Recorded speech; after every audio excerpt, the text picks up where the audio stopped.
Hello, जय हिंद, वंदे मातरम। प्यारे बच्चों, आज हम लोग शुरू कर रहे हैं एक हाई स्कूल का चैप्टर है, जो चैप्टर फर्स्ट है, जिसका नाम है प्रकाश का परावर्तन। पहले तो हम ये सीखेंगे कि प्रकाश क्या होता है, उसके बाद हम ये देखेंगे कि ये कैसे काम करता है, कैसे काम करता है हम लोगों की आंखों में, या हम लोगों को कोई भी वस्तु कैसे दिखती है। जब अंधेरा होता है तब नहीं दिखती है, लेकिन जैसे ही हम कोई ऐसी चीज जला देते हैं जहां से जो हमारी लाइट जा रही है आंखों की, वो उस चीज से टकरा के हमारे तक वापस आ जाती है, तो वो वस्तु हमें दिख जाती है। ऐसा हम देखते हैं कि हम लाइट का प्रयोग हमेशा ही करते रहते हैं, क्योंकि दिन में भी लाइट होती है और रात में लाइट नहीं होती है। क्यों? क्योंकि नेचुरल सोर्स अवेलेबल नहीं होता है। तो हम लोग हम लोगों ने मॉडर्न लाइट निकाले हैं खोज के, बिजली का बल्ब हो गया, एलईडी बल्ब हो गया, हमने कई तरीके की लाइट देखी है, कलरेड लाइट भी देखी है। तो ये सारा लाइट का क्या खेल है, आज हम पूरा लाइट का पर्दाफाश करेंगे। ओके, चलिए शुरू करते हैं। पहले तो जानते हैं कि लाइट होता क्या है। लाइट क्या होता है, चलिए हमने डेफिनेशन को पहले ही लिख के रखा है। यहाँ पर लिखा हुआ है व्हाट इज लाइट। इसका हिंदी में मतलब हुआ प्रकाश या रोशनी, एक ही बात है। प्रकाश क्या है, ठीक है, इसका मतलब ये हुआ प्रकाश क्या है।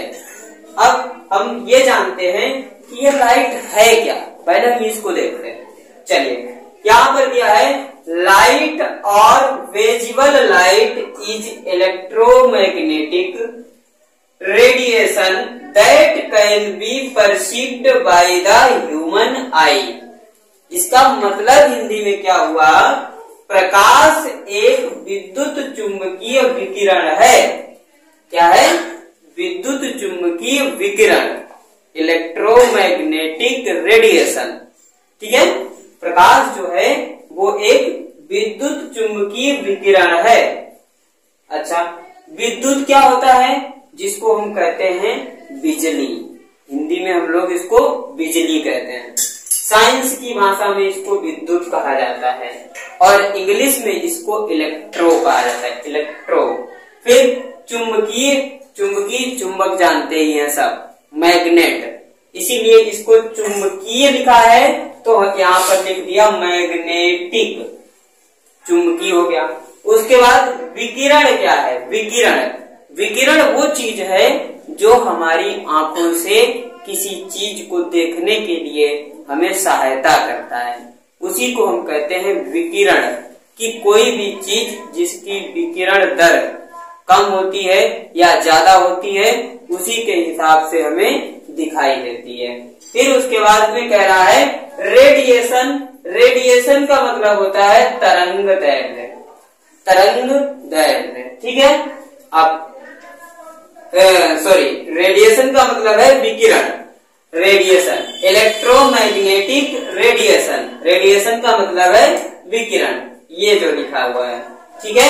इसका मतलब है कि प्रकाश जो है, प्रकाश एक विद्युत चुंबकीय विकिरण है, ना कि ये कोई दूसरी चीज।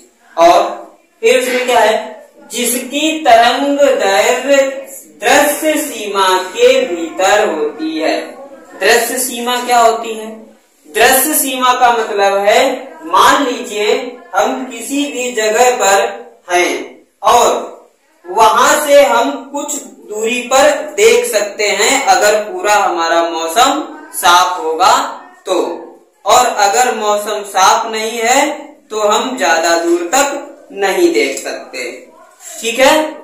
अगर ज्यादा दूर तक नहीं देख सकते हैं तो उसी के बीच की, उसी को कहा गया है तरंग दैर्घ्य जो होती है वो कहाँ होती है, दृश्य सीमा के भीतर।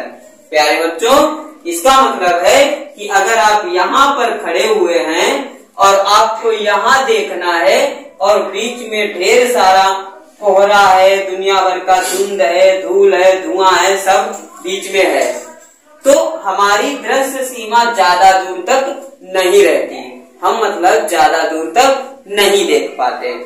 ठीक है, इतना तो क्लियर है।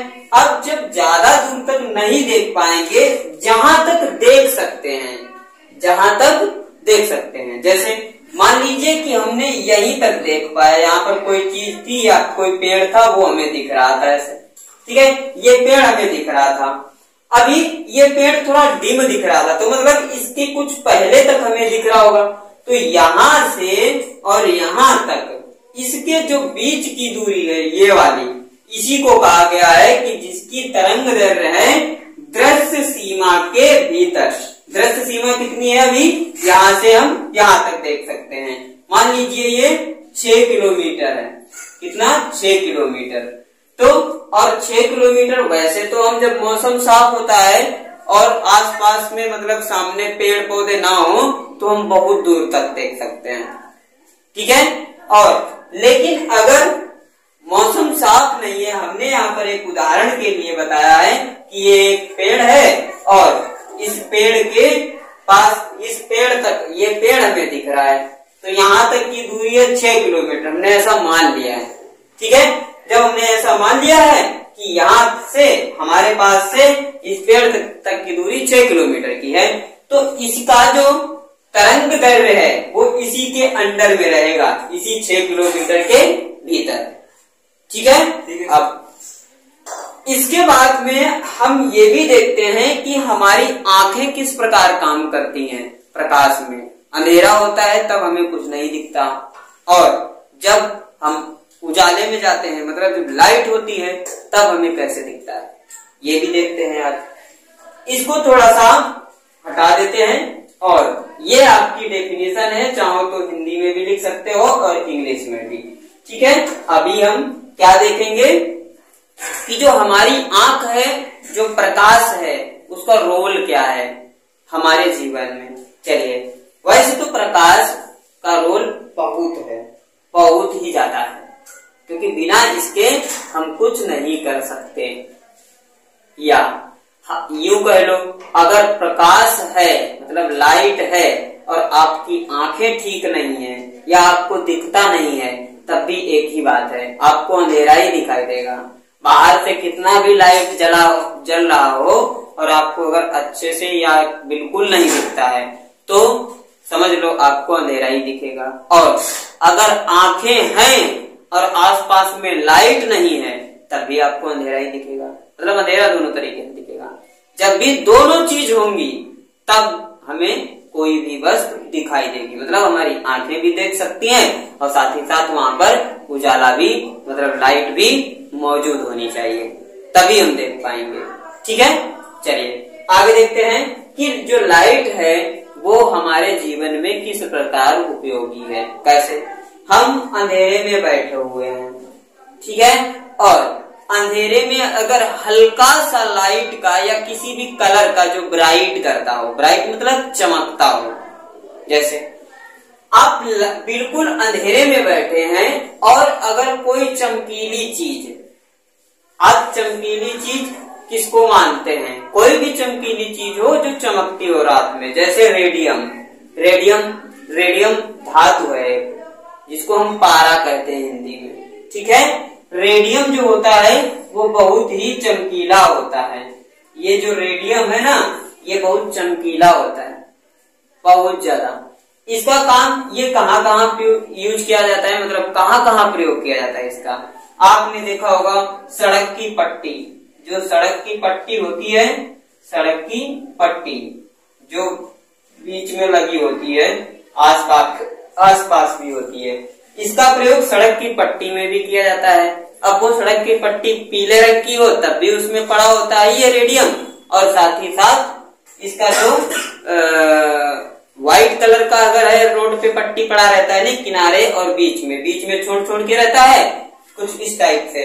देखो जो ये रोड है ये ऐसे बना रहता है, ये तो बीच वाली पट्टी हो गई, किनारे वाली ऐसे रहती है सीधे, ये ऐसे रोड बना होता है, ऐसे तो होता है।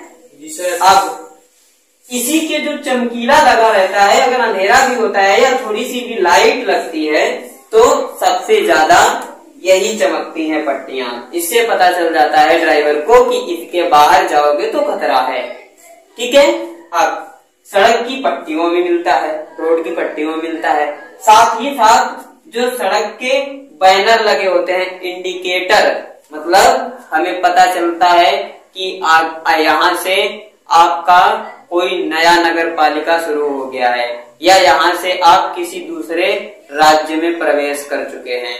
तो वहां पर लिखा रहता है आपकी यात्रा मंगलमय हो, किसी भी कलर में हो, लेकिन वो जो जैसे ही उस पे हल्की लाइट पड़ती है वो एकदम पूरा चमकता है अच्छे से, और अच्छे से दिखने लगता है कि हम कहाँ एंट्री कर रहे हैं, ऊपर क्या लिखा हुआ है। वो भी हमारा जो बैनर होता है, जो बड़ा वाला बैनर होता है, बैनर रोड पर वाला, जिसमें किलोमीटर वगैरह सब दिया रहता है, किलोमीटर लिखा रहता है, और आपका जो म्यूनिसिपैलिटी होती है वहां की लोकल की वो लिखा रहता है, या कुछ ऐसे लोग होते हैं जैसे लीडर्स वगैरह, उनके आसपास में फोटो दिया रहता है, उसी वो भी रेडियम का ही बना होता है। साथ ही साथ आपने देखा होगा कुछ ऐसी चीजें लगी रहती हैं रोड पे जिसमें लिखा रहता है यहाँ पर 4P ऐसे लिखा रहता है। जी सर। ये भी रेडियम हुई होता है। साथ में एक घड़ी आती है जो सस्ती आती है, जिसके ऊपर टार्च से लाइट मारोगे और अंधेरे में उसको देखोगे तो ऐसा लगेगा कि वो घड़ी में लाइट है, लेकिन वहां पे एक्चुअली में लाइट नहीं होता है, क्योंकि जो रेडियम होता है वो उसको क्या करता है, उसकी जो लाइट होती है उसको अपने अंदर अवशोषित कर लेता है, सोख लेता है उसको, और उसी को धीरे धीरे धीरे धीरे दिखाता रहता है। ये उसका एक क्वालिटी होता है। ठीक है, चलिए। और ये रेडियम जो है, अगर इसको भी अंधेरे में रखा जाए कुछ दिनों तक, लाइट बिल्कुल ना दिखाई जाए, तो ये भी खराब हो जाए, क्योंकि इसको लाइट ही नहीं मिल रही है। ये अपने अंदर भरेगा किसको? नहीं भर सकता। लाइट में अगर नहीं है, एक बार भी लाइट में नहीं गई है कोई चीज लाइट वाली, तो वो चमकेगी ही नहीं, इसकी चमक चली जाएगी। क्यों? क्योंकि इसको अवशोषित करने के लिए कुछ नहीं मिलेगा। क्लियर? चलिए, अब इसका प्रयोग और कहाँ कहाँ होता है? आपकी नंबर प्लेट होता है जो गाड़ी का, नंबर प्लेट, किसमें? नंबर प्लेट में, ताकि जब पीछे से कोई गाड़ी आती है या आगे से कोई गाड़ी आती है तो पहले ही चमक जाता है, भला नंबर की गाड़ी जा रही है आगे, है ना? ये भी रेडियम ही होता है। ठीक है, चलिए अब आगे और कहां पर इसका प्रयोग होता है? और अच्छा, ये जो रेडियम जिसकी बात कर रहे थे, इसको खोजा किसने था, मतलब इसकी खोज किसने की थी? इसकी खोज की थी, उनका नाम था madam Curie, MADAM, madam Curie, QURI,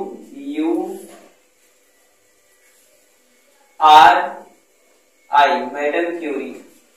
उनका नाम था मैडम क्यूरी। हो सकता है क्यूरी की स्पेलिंग थोड़ी अलग हो, फिलहाल आई हो या तो वाई हो, कुछ ऐसा ही होगा। ठीक है, रेडियम की जो खोज की थी वो मैडम क्यूरी ने की थी। चलो हिंदी में क्या आएंगे, हिंदी में भी लिख लो,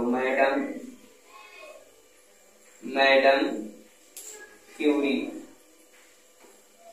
ठीक है, हमें इंग्लिश से ज्यादा हिंदी पे भरोसा रहता है, क्योंकि हमारी हिंदी गलत नहीं हो सकती। आगे बढ़ते हैं। अब देखते हैं कि लाइट जो है वो हमारे लिए काम कैसे करती है। ये रही हमारी एक आंख, ये रही हमारी एक आंख।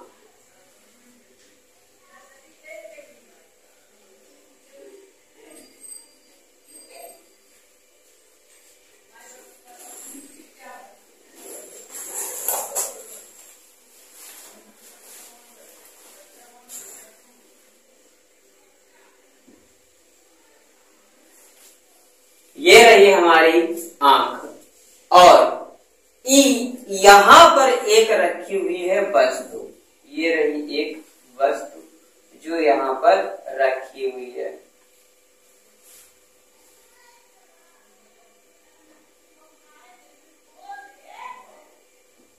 ये वस्तु रखी हुई है यहाँ पर और हम इसको देख रहे हैं। कैसे?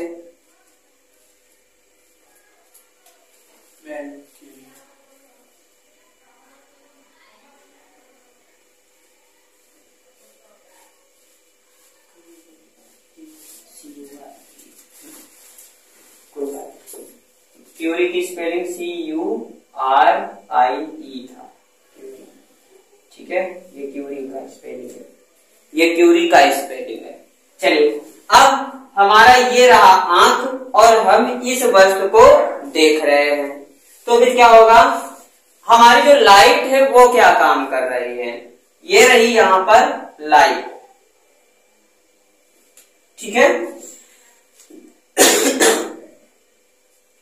ये लाइट हमारे आंखों से निकली हुई तरंगों को और यहां तक ले जाती है, ठीक है। और उसके बाद में ये उसी को वापस ले आती है और हमें बता देती है कि जितनी किरणें इससे टकरा के वापस आ जाती हैं, जितनी, हमें पता चल जाता है कि ये वस्तु इतनी चौड़ी है। मतलब हम पहचान जाते हैं, हमारा दिमाग पहचान जाता है ये फला चीज है, ठीक है।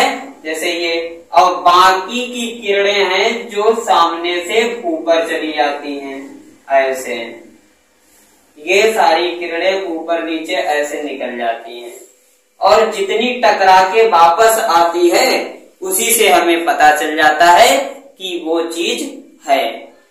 और जितनी, हमें ये भी पता चल जाता है कि ये लगभग आकार में कितनी है, लंबाई चौड़ाई कितनी है और साथ ही साथ ये कितनी ऊंची है, और हम आइडिया से उसका वजन भी बता सकते हैं। कैसे? साइज के हिसाब से। तो जितनी हमारी आंखों से ढेर सारी तरंग दैर्घ्य जाती हैं हमारी आंखों से, और जितनी वस्तु से टकराकर वापस आती हैं, जितनी वापस आती हैं, और जितनी वस्तु दूर होती है उतनी ही लेट में आती है, और जब लेट में आती है लाइट लौटकर हमारी आंखों की, तो हमें पता चल जाता है कि ये वस्तु इतनी दूर रखी है, ठीक है। और भाई यहां से टकराने के बाद जो लाइट निकल गई है, जो हमारी तरंगें निकल गई हैं और जितनी वापस आई हैं, उन्हीं से हम पता कर लेते हैं कि ये वस्तु इतनी बड़ी है। और इसका पूरा जो लाइट है वो मीडियम का काम करता है। किसका? मीडियम का।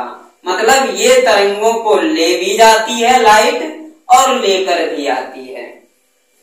क्यों? नहीं तो फिर हम देख नहीं पाएंगे।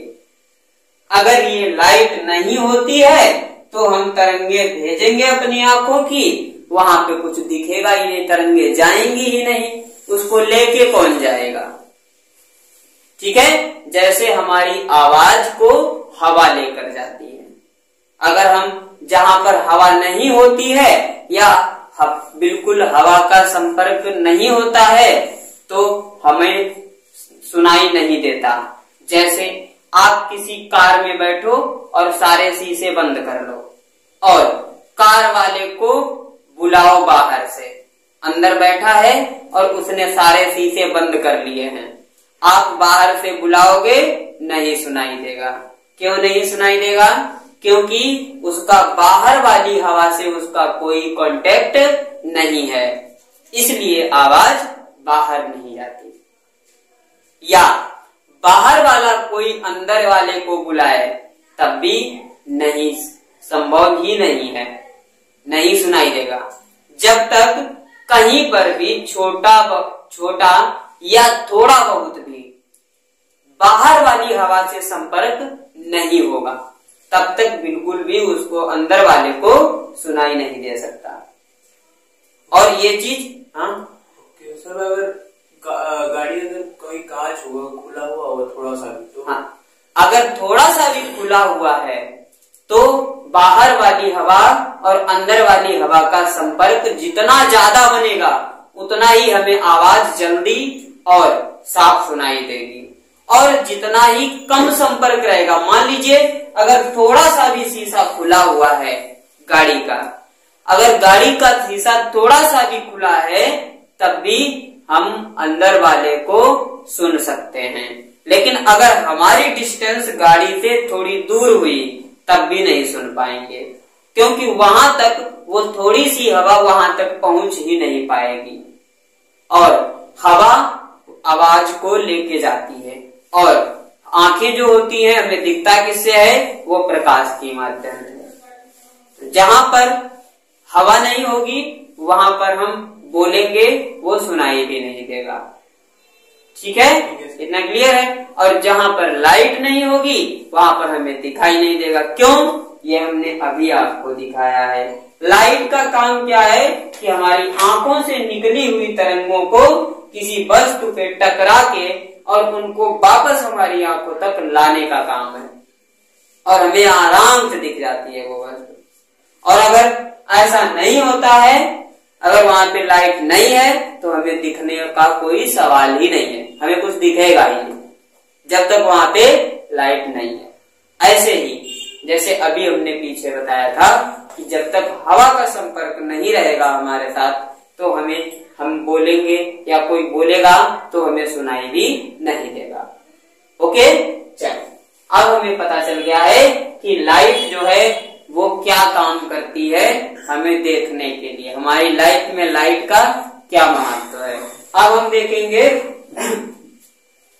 कि रिफ्लेक्शन का मतलब है कि लाइट जो है वो कैसे एक डायरेक्शन से दूसरे डायरेक्शन में बदलती है। जैसे एक क्रिकेट का व्यक्ति है, एक खिलाड़ी है, अपने हाथ में बैट को पकड़ा है और बैट को पकड़ रहा है और सामने से दूसरा खिलाड़ी बॉल फेंकता है, तो जिसके हाथ में बैट होता है वो जिस डायरेक्शन में चाहे बॉल को घुमा देता है, जिस डायरेक्शन में चाहे बॉल को घुमा देता है।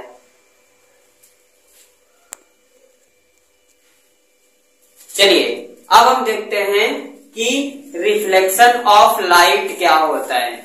जो हमने लिख रखा था ऊपर अपना टॉपिक कि प्रकाश का परावर्तन, अभी तक हम ये पढ़ रहे थे कि प्रकाश क्या होता है, हमारे जीवन में इसका महत्व क्या है, ये काम कैसे करता है हमें देखने के लिए, या कोई भी वस्तु हमें देखनी हो तो उस तक कैसे पहुंचता है हमारी आंखों का प्रकाश, और ये प्रकाश जो है हमारी आंखों को देखने में क्या सहायता करता है। अभी तक हमने ये देखा था। अब हम ये देखेंगे कि प्रकाश का परावर्तन है वो क्या होता है। मतलब कि एक क्रिया होती है, एक एक्शन होता है प्रकाश के द्वारा, और उसी को हम कहते हैं परावर्तन। वो कौन सी क्रिया होती है, आइए हम इस डेफिनेशन के माध्यम से, परिभाषा के हिसाब से इसको समझते हैं। क्या है परिभाषा इसकी? देखो बेटा, पहले हिंदी में बताते हैं। यहाँ लिखा है, when a ray of light approach a smooth polished surface and the light ray bounce back, it is called the reflection of light। Hindi में देखें इसका, जब प्रकाश की किरण किसी चिकनी पॉलिश की हुई सतह पर पहुंचती है और तथाकथित मतलब उसी प्रकार, इस पूरे का मतलब है इस वाले का, इसका मतलब है उसी प्रकार, बिल्कुल जिस प्रकार से जाती है उसी प्रकार से वापस लौट आती है, तो यह संपूर्ण क्रिया प्रकाश का परावर्तन कहलाती है। इतना क्लियर हो गया? इसमें समझना क्या है, अब इसको हम थोड़ा सा करके बताते हैं आपको डायग्राम के माध्यम से, ठीक है? तो यहाँ पर क्या कह रहा है, when A ray of light, एक किरण, किसकी? प्रकाश की एक किरण जब किसी चिकनी पॉलिश की हुई सतह पर पड़ती है तो वो तथाकथित मतलब उसी प्रकार से या उसी मार्ग में या उसी माध्यम में वापस लौट जाती है। और इसी प्रक्रिया को, इसी क्रिया को, इसी रिएक्शन को, इसी एक्शन को हम क्या कहेंगे? प्रकाश का परावर्तन। ठीक है, इसी को हम कहेंगे प्रकाश का परावर्तन। चलिए अब हम ये देखते हैं कि ये काम कैसे करता है। तो सबसे पहले हमें क्या चाहिए? एक पॉलिश की हुई सतह। चलो एक सतह बनाता हूं मैं, पॉलिश की हुई। ठीक है, ये हमने एक पॉलिश की हुई सतह बना ली और इसके सिराओं का मतलब इनके दोनों सिरों का हम नाम दे देते हैं। ये सिरा है मतलब पॉइंट है इसके दोनों, इसको हम ए नाम दे देते हैं। ये ए पॉइंट है और ये रहा बी पॉइंट। ये क्या है? ये एक पॉलिश की हुई सतह है और जो नीचे से खुरदरी है। खुरदरी का मतलब है ये देखो, ये नीचे से ऐसी है, ऊपर इसके पॉलिश है खूब चिकनी चिकनी, एकदम बढ़िया। पैर रखो तो फिसल जाएगा, हाथ रखो तो भी फिसल जाएगा, है ना, इतना चिकना है। चलिए अब इसके बाद में इस पर एक लाइट डालो, लाइट की रे, लाइट की रे, एक किरण डालो इस पर। और आपको पता है कि जो रे होती है वो हमेशा लेफ्ट टू राइट चलती है। लेफ्ट टू राइट मतलब बाएं से दाहिनी तरफ जो लाइट होती है वो उसकी रे हमेशा, यहाँ पर बुक में या कहीं पर भी आप बनाएंगे तो उसको आपको बनाना पड़ेगा लेफ्ट से राइट की ओर। जिस तरीके से हम लोग लिखते हैं, जिधर से लिखना शुरू करते हैं उधर से ही लाइट भी हम दिखाएंगे। अगर इधर से दिखा दिया तो गड़बड़ हो जाएगा। ठीक है, तो कभी भी ये गलती नहीं करनी है कि हम इधर से इसको दिखा दें, हमें हमेशा इधर से दिखानी है। ठीक है, तो हम इस पर एक रे को दिखा देते हैं। ये रही एक रे। ठीक है, ये एक रे हो गई हमारी।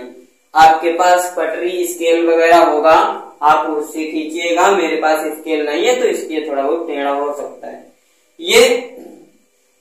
ये हो गई एक रे जो लाइट की है। ठीक है, और अब ये लाइट की रे है, रे नहीं अभी तो डंडा दिख रहा है, ये हो गई अब रे। ठीक, अब क्या है? ये चिकनातल भी हो गया और एक आने वाला भी हो गया। अब कह रहा है कि तथाकथित मतलब उसी प्रकार, जिस प्रकार से आ रही है, जिस एंगल पे यहाँ आ रही है उसी एंगल से ये इधर रिफ्लेक्ट भी हो जाएगी, मतलब वापस भी चली जाएगी कुछ इस तरीके से।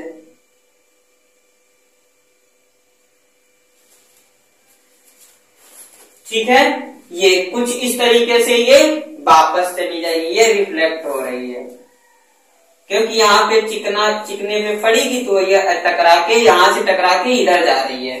अब देखो इसका मतलब ये है कि किसी चिकनी, ये चिकनी तल हो गई, चिकनी पॉलिश की हुई सतह पर पहुंचती है और उसी प्रकार तथाकथित मतलब उसी प्रकार या उसी जगह वापस लौट आती है। ये वापस लौट जा रही है तो यह संपूर्ण क्रिया प्रकाश का परावर्तन कहलाती है। ये इतना चित्र अगर आप बना दिए तभी आपको 5 नंबर मिल जाएगा अगर 10 नंबर का क्वेश्चन है तो। क्यों? क्योंकि आपने डायग्राम के माध्यम से उसको दिखा दिया है कि यह प्रकाश का परावर्तन क्या होता है। बस अब इसको यहाँ पर एक 90 डिग्री पर एक नॉर्मल काम करता है जिसको हम कहते हैं अभिलंब, जो हमारे नाप तौल के काम आएगा। ठीक है, तो यहाँ पर क्या है कि इसका ये जो है ये हमारा है नॉर्मल, जिसको हिंदी में कहते हैं अभिलंब। इसको लिखते किससे हैं? एन से। एन का मतलब है नॉर्मल और इसको कहते हैं अभिलंब। अभिलंब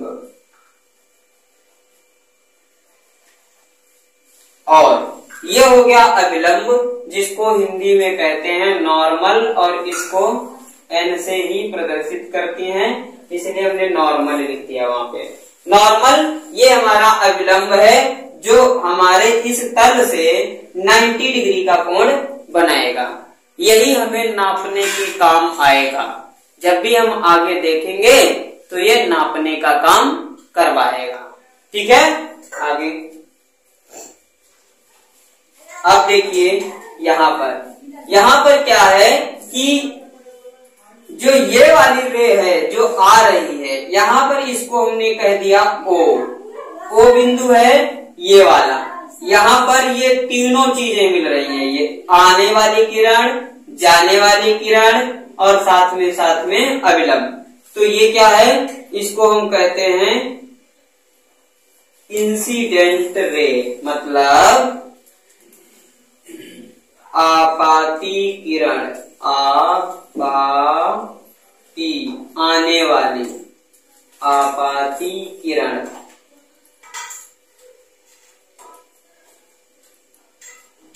और इसको कहेंगे निर्गत किरण, मतलब निकलने वाली या परावर्तित किरण। क्योंकि इसका परावर्तन हो रहा है, परावर्तित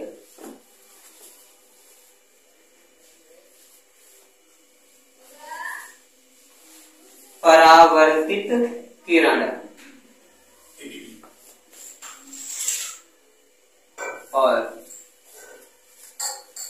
ये अविलंब है, ये परावर्तित किरण है, ये आपाती किरण है, और ये हमारा है चिकना तल। इसको लिख देता हूं चिकना तल, ताकि भूलो ना।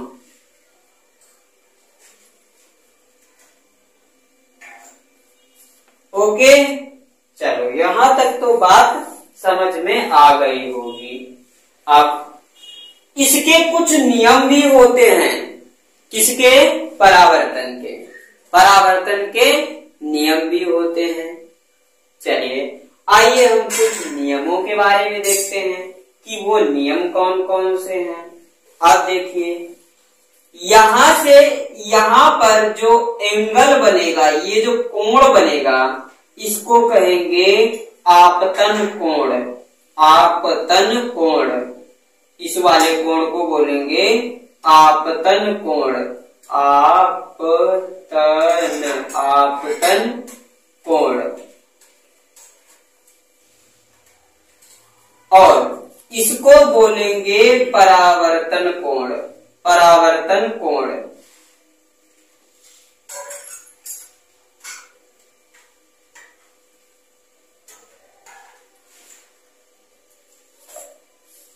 ठीक है, इस वाले को कहेंगे परावर्तन कोण और इस वाले को कहेंगे आपतन कोण।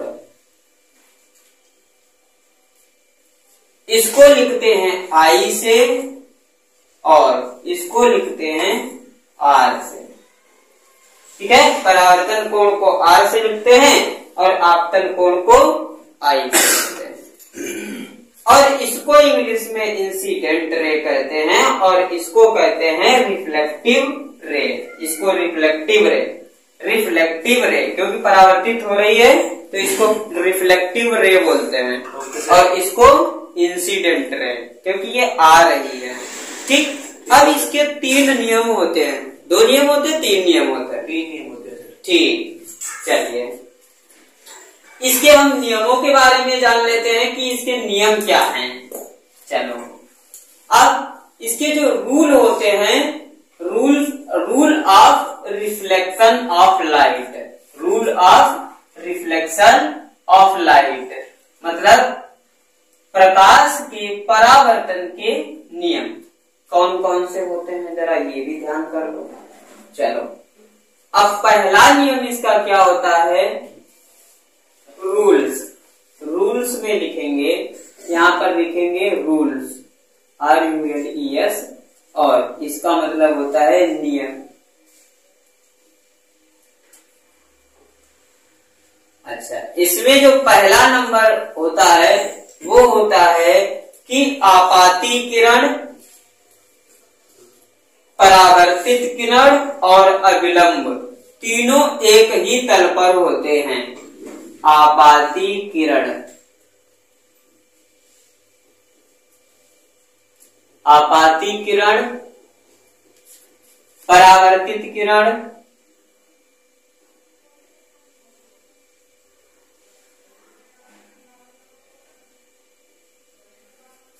और आपाती किरण, परावर्तित किरण तथा अभिलंब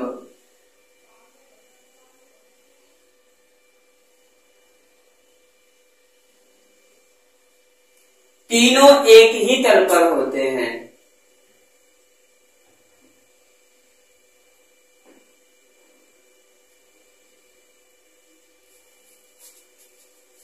क्या कर रहे हैं?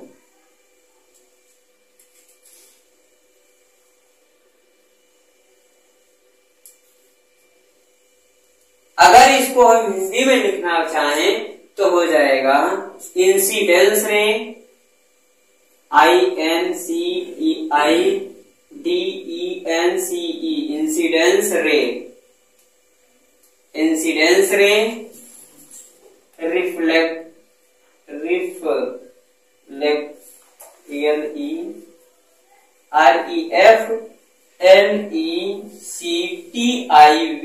Reflective ray and normal.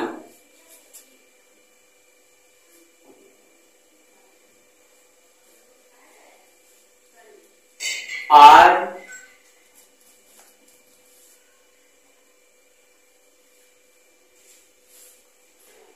Incidence ray, reflective ray and normal,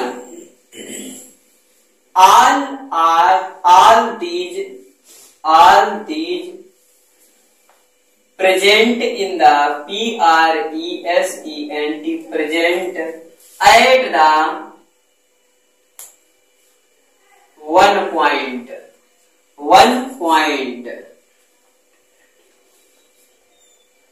which is O on smooth surface।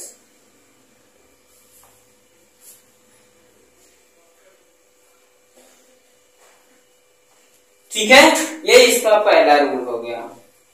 देख लीजिए अब यहाँ पर क्या पहला रूल सही है? हाँ सही है। आपाती किरण मतलब इंसिडेंस रे, फिर परावर्तित किरण रिफ्लेक्टिव रे, फिर नॉर्मल अभिलंब, तीनों कहां पर मिलते हैं? ओ वाले पॉइंट पे। प्रेजेंट एट वन पॉइंट, एक ही जगह पर है दोनों तीनों, और कौन से पॉइंट पर है? ओ पॉइंट पे है। कहां पर है? स्मूथ सरफेस पे। ठीक है, ठीक है सर। आप अगला नियम क्या है? चाहो तो लिख सकते हो, वैसे वीडियो पॉज करके लिख लेना आराम से। ओके, आगे बढ़ते हैं। दूसरा पॉइंट दूसरा पॉइंट है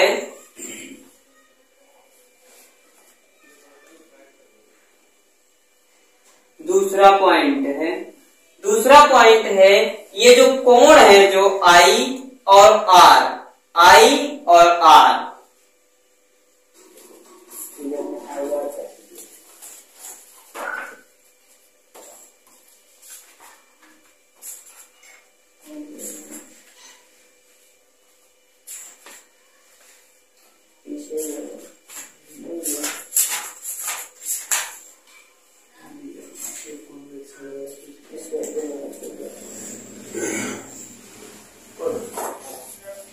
चलिए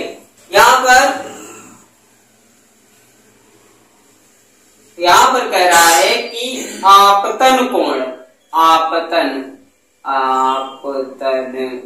अरे गड़बड़ हो रहा है।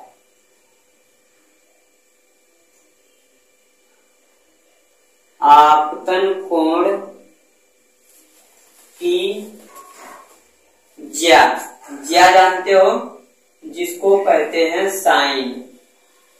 साइन को हिंदी में ज्या कहा जाता है। और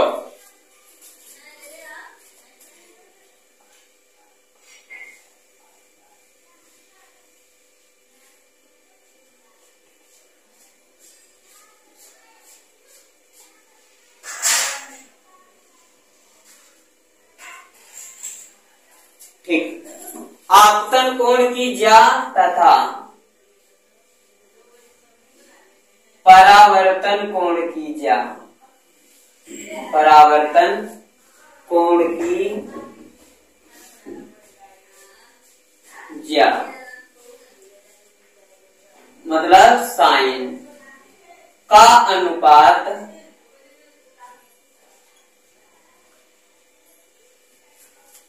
बराबर होता है, मतलब ये बराबर होते हैं दोनों कोण।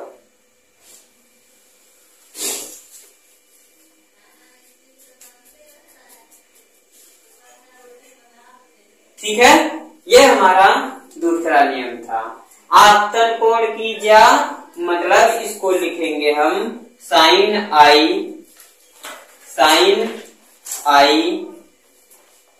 Upon equal to sine are.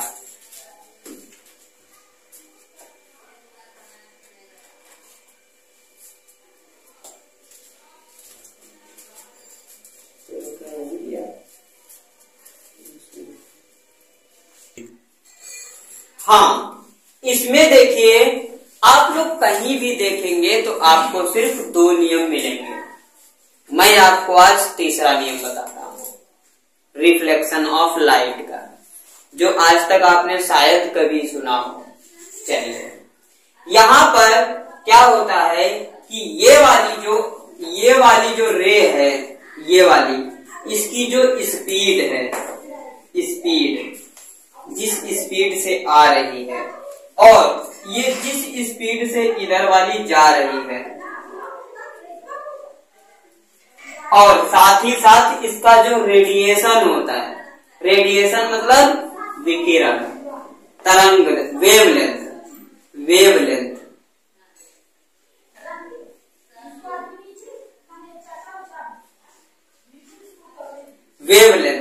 और इसका वेवलेंथ,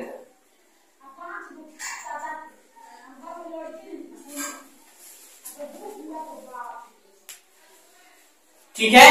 हमने कहा है कि हमने अलग से एक नियम बनाया है और वो नियम आप लोग भी देख सकते हैं और हमें विचार करके कमेंट करके जरूर बताना कि वो नियम सही है या गलत है।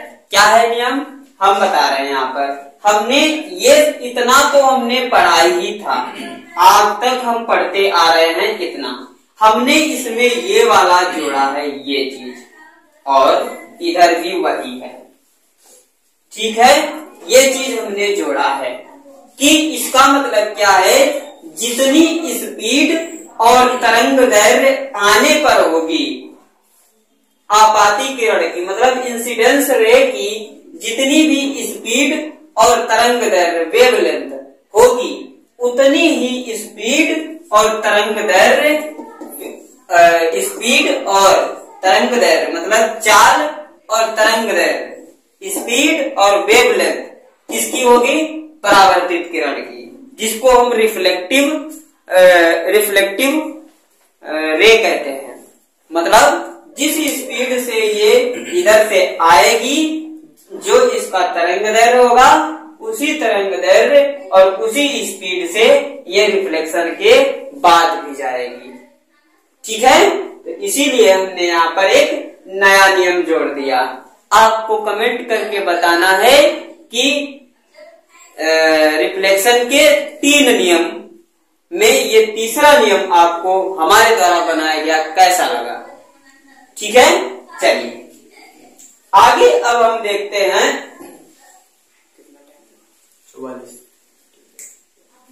चलिए आगे हम कुछ इसी से संबंधित आगे हम पार्ट 2 में पढ़ेंगे, जिसमें आपको क्या क्या मिलेगा कि आपका जो स्फेरिकल मिरर, गोलीय दर्पण, जिसको हम कहते हैं गोलीय दर्पण, जिसमें आपको उत्तल दर्पण और अवतल दर्पण, कॉन्वेक्स मिरर और कॉन्केव मिरर, दोनों आपको पढ़ने को मिलेगा और उसकी सारी कंडीशन भी आपको पार्ट 2 में बाय फिगर आपको यहाँ पर मिलेगी। मिलते हैं अगले वीडियो में, तब तक के लिए जय हिंद, वंदे मातरम।